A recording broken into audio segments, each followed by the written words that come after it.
Chinese variety બનાવતી વખતે એક પ્રોબ્લેમ સૌથી મોટો થાય છે, નૂડલ્સ ચોટી જાય છે, તળો તો કાળા પડી જાય છે અથવા સાવ સોગી થઈ જાય છે, એવું થાય છે. તો આજે આપણે એક બેઝિક રેસીપી જોશું. સૌથી પહેલી નૂડલ્સ કેવી રીતે બાફવા અને નૂડલ્સ કેવી રીતે તળવા, એક જ વિડીયોમાં તમને બે આપણે વસ્તુ શીખવીશું. તો welcome back once again friends, this is your host Darshan and welcome to my little kitchen, that is Darshan's little kitchen. So friends, આપણે નૂડલ ફ્રાય કરવા માટે હું આ પ્રકારના નૂડલ્સ લઉં છું. જો હક્કા નૂડલ્સ છે, તમે એક જો ઉપર હું બ્રાન્ડ તમને દેખાડું છું, એ બ્રાન્ડના નૂડલ્સ નહીં લેતા, બીજા ગમે એ લેજો, આમાં નથી સારા બનતા.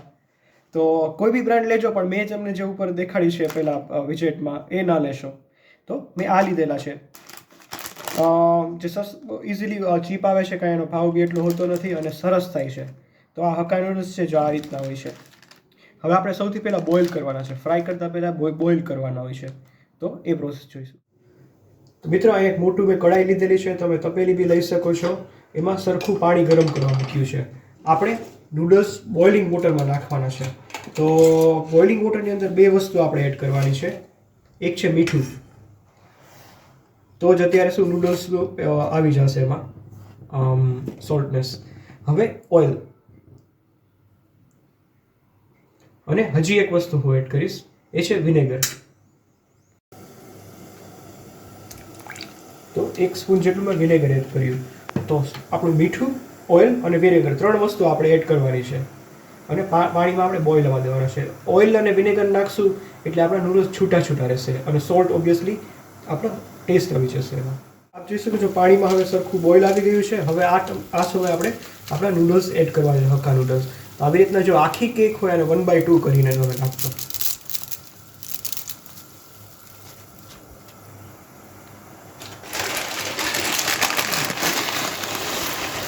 પાણી તમે હંમેશા યાદ રાખજો, મારે તો પ્રેક્ટિસ છે એટલે હું ઓછું કરું છું, પણ હંમેશા નૂડલ્સ બાફો ત્યારે તમારે એક ભાગ નૂડલ્સ હોય તો 5 ગણું પાણી લેવાનું હોય છે. એકચ્યુઅલી તો 10 ગણું પાણી હોય, પણ એટલું બધું ન લ્યો ચાલે.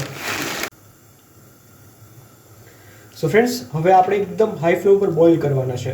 નૂડલ્સ નાખે એટલે પાણીનું ટેમ્પરેચર ડાઉન થઈ ગયું છે, પણ આપણે હાઈ ફ્લેમ ઉપર જ બોઇલ કરવાના છે. અને આ નૂડલ્સ એવા છે ને ફ્રેન્ડ, તમે મૂકીને ના હોય જશો, કોન્સ્ટન્ટ આવી રીતના તમે ચલાવતા રહેજો અને ઓલમોસ્ટ કૂક થાય. આપણે 100% કૂક નથી કરવાનો, તો ચોટી જશે. લગભગ 90% જેવા થાય આપણા બોઇલ, એટલે કાઢી લેવાના છે. સો ફ્રેન્ડ્સ, એકદમ જો વ્યવસ્થિત બોઇલ આવી ગયો છે, તમે કોન્સ્ટન્ટલી આવી રીતના ટર્ન કરતા રહેશો, જેથી બધી જગ્યાએથી સરખું કૂક થાય.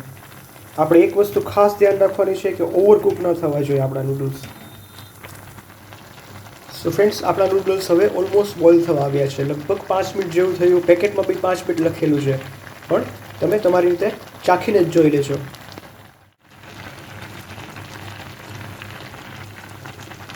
તો મિત્રો, મેં એક નૂડલ્સનો સ્ટ્રેન્ડ ટેસ્ટ કરી લીધેલો છે અને ઓલમોસ્ટ ડન થઈ ગયા છે, અબાઉટ 90%.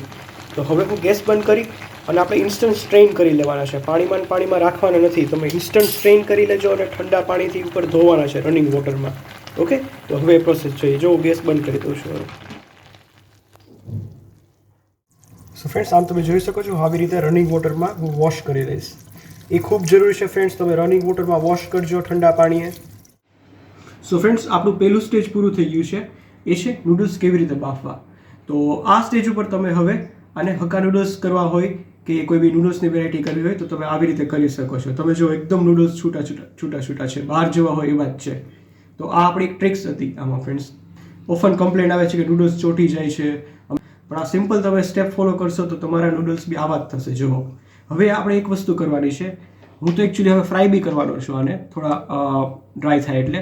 પણ એ પહેલાં એક વસ્તુ તમારે કરવાની છે કે તમે આની ઉપર તેલ લગાવજો, કારણ કે અત્યારે યુઝ કરવાનો તો વાંધો નથી, અધરવાઇઝ થોડા ચોટી જશે. તો થોડું ઉપર તેલ લગાવવું ખૂબ જરૂરી છે. તો હું તેલ હવે સ્પ્રેડ કરીશ એમાં.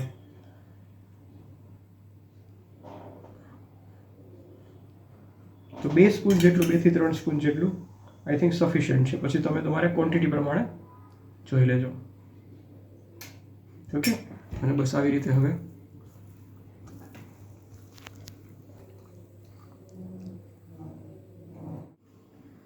સો ફ્રેન્ડ્સ, 1 થી લગભગ 1.5 કલાક જેવો મેં રેસ્ટ આપ્યો અને જો હજી બી એટલા છૂટા છે અને એકચ્યુઅલી હવે તો સાવ ડ્રાય થઈ ગયા છે એકદમ મસ્ત. હવે તમારા હક્કા નૂડલ્સ માટેના નૂડલ્સ રેડી છે, પણ હવે આપણે બીજી પ્રોસેસ એ જશે કે નૂડલ્સને ફ્રાય કેવી રીતના કરવા. જે Chinese bhel, triple schezwan rice, chopper rice, એ ઘણામાં તમારા ફ્રાઈડ નૂડલનો યુઝ થાય છે. ઇવન તમે જે આપણે હોટ એન્ડ સાવર અથવા મંચાવ સૂપમાં ઉપર સર્વિંગ કરીએ છીએ ને જે ફ્રાઈડ નૂડલ, તો હવે એ આપણે જોઈશું. તો આ જે નૂડલ્સ હતા એ જ મેં લીધેલા છે. હવે આપણે એને ફ્રાય કરીશું. હવે બે રીતે ફ્રાય થાય છે. તમે આ ડાયરેક્ટ બી આવી રીતે ફ્રાય કરી શકો છો, અથવા ઉપર થોડો તમે કોર્નફ્લાવર છાંટશો તો એક ઉપર નાનો ક્રસ્ટ આવશે, પણ બહુ જ ઓછો તમે છાંટજો અને તમે મેક શ્યોર કે તમારા નૂડલ્સ ડ્રાય હોય. તો હું સેજ આવી રીતના જો કોર્નફ્લાવર ડસ્ટ કરું છું.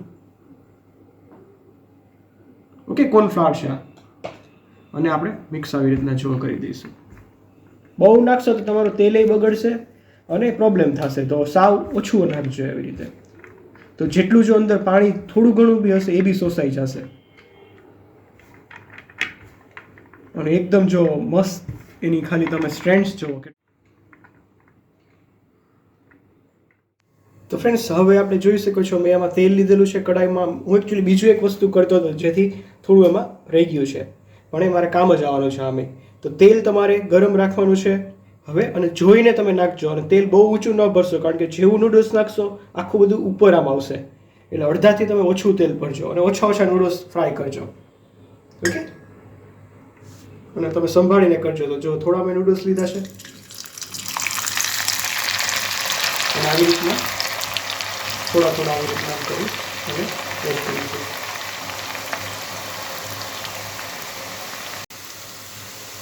અને ફ્રેન્ડ્સ, આપણે હાઈ ફ્લેમ ઉપર કરવાના છે, એ તમે ખાસ વાતનું ધ્યાન રાખજો. સ્લોમાં ના કરશો અને કોન્સ્ટન્ટ આવી રીતના ચલાવતા રહેજો.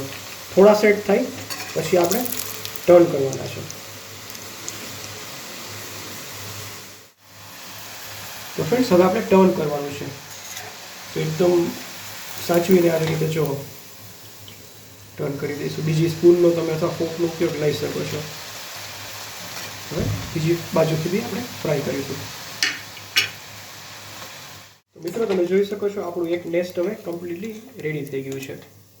તેલનું ટેમ્પરેચર તમે કરતા રહેજો સરખી રીતે. જુઓ એકદમ લાલ થઈ ગયા છે. ઓવર લાલ ના કરતો, થોડા પિંક જેવા થાય એટલે તમે ત્યારે કાઢી લેજો.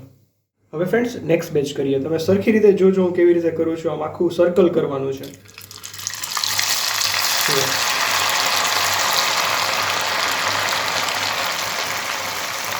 ઓકે, ને ફ્લેમ હાઈ રાખજો.